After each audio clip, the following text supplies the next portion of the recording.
Alright, Shalom. I'm going to start out by giving all praise, honor, and glory to Yahweh, Hashem, and Shah, Shimmer, Kakodash. Double honor to the apostles and elders of Great Millstone, and Shalom on top that occupy and pushing the word of sincerity and the truth. It's the brother Bars out here with another lesson. Just going to basically condition your mind so you don't bug out in that day. You know, the Most High has gave us an extension in the spirit to work, to build our spirits up, to build our mental faculties, to make sure that we're prepped and we're properly conditioned for the day of judgment, the day of vengeance. You know, the scriptures tells you in with that Malachi, the 4th chapter, how the day shall be as basically as the burning of an oven. So it's going to be very, very hot out here. You know, it's going to be very, very intense. The time of Jacob's trouble is going to try all souls, and there's going to be a lot of men that's going to sustain in that day and hold it down. There's going to be a lot of men that's going to fall short and spaz out. And what divides the men from the boys, what makes one man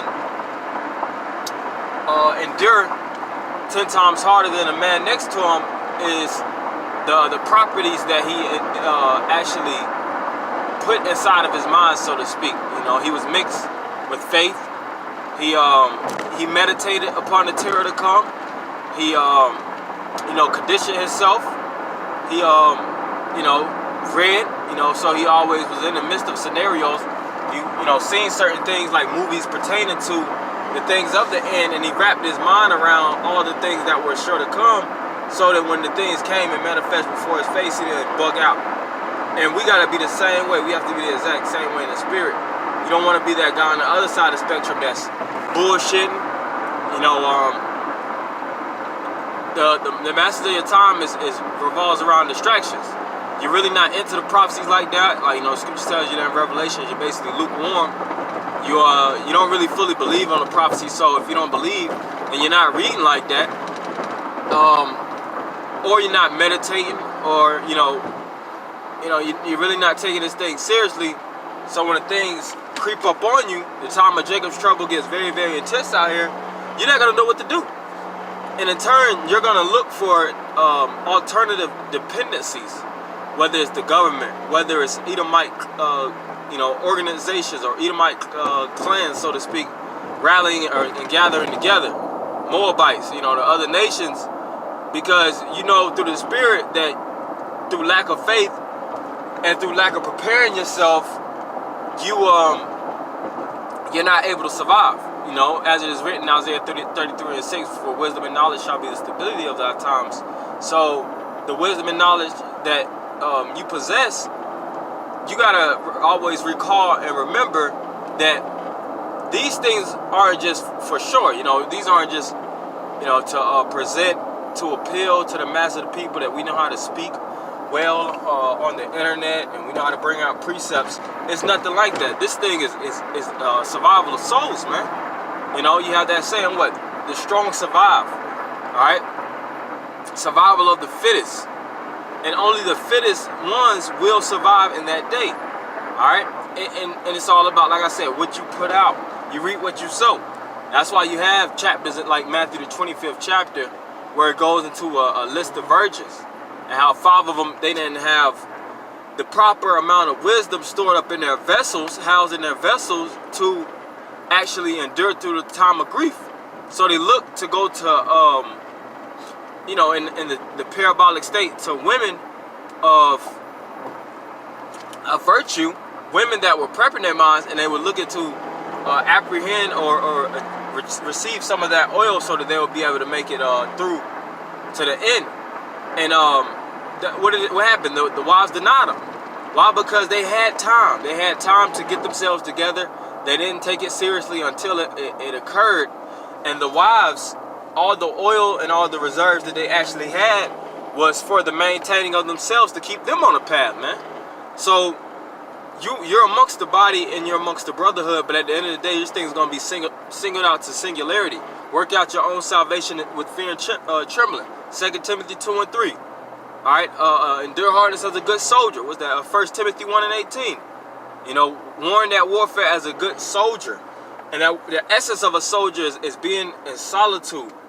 So when you're by yourself, 2 things happen. You through your wise decision makings, you handle your business. You You know, you creep in like a master assassin, so to speak. You creep through under the wraps.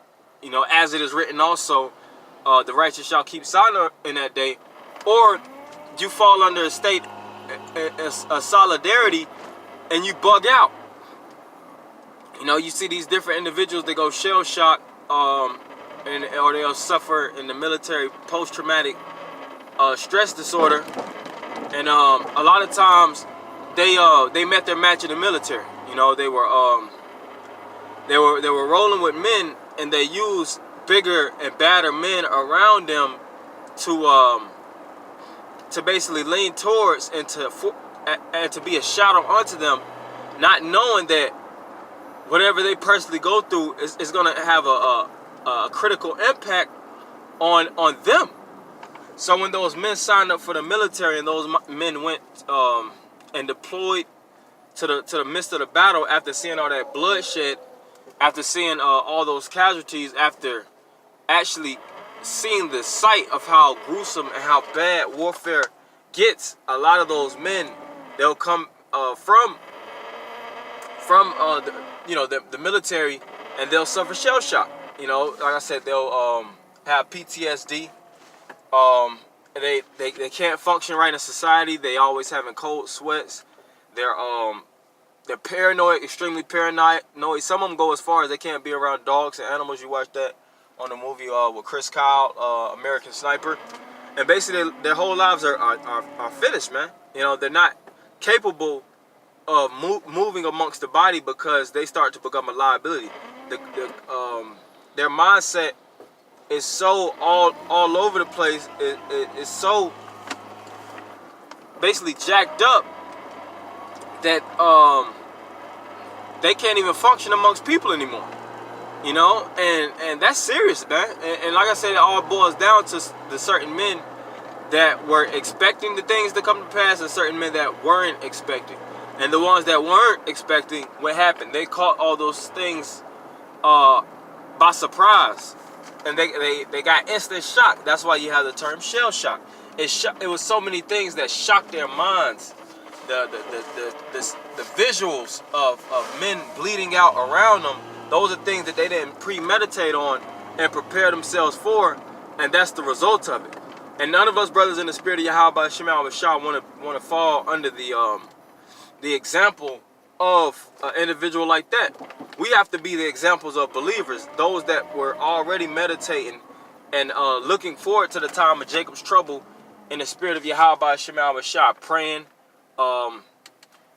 fasting, doing everything it takes so that we can actually sustain and make it through unscathed. You know, with a sound speech, sound wisdom, all of our faculties working in perfect conjunction. You know, the spirit of Yahweh Shema Bashar rested through us, and us not being carried away by emotions and by the shaking up of thoughts. You know, so and those things come from not being double-minded, having a singleness of heart. The scriptures speak about the light of the body is the eye, and keeping that eye clean and pure. You know, and as you continue, and as things start to digress, so to speak, or retrogress and get lower to a harder state, you're going to be able to sustain because you've been building your whole foundation off of endurance, all right, off of extreme durability. You know, it wasn't about the cuteness of being an Israelite to you. It wasn't about the garments. It wasn't about the how lovely you could play the instrument, as it is written in Ezekiel 33. Your full mindset was surviving and making it unto the end and enduring as a good soldier